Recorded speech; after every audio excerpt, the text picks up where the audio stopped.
نحمده ونصلي على رسوله الكريم اما بعد شاہین باغ میں دستور بچاؤ اور دیش بچاؤ اس عنوان کو لے کر کے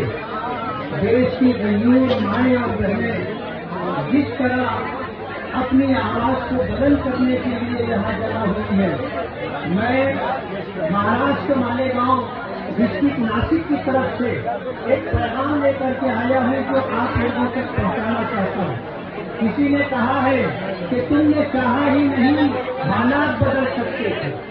تم نے چاہا ہی نہیں حالات بدل سکتے تھے، میرے آنسو تیری آنکھوں سے نکل سکتے تھے، دو قدم ساتھ میرے چل کے تو دیکھا ہوتا، بہت تیرے خیالات بدل سکتے تھے، تم تو ٹھہرے ہی رہے جھیل کے پانی کی طرح، تم تو ٹھہرے ہی رہے جھیل کے پانی کی طرح، دریا ہوتے تو بہت دور نکل سکتے تھے،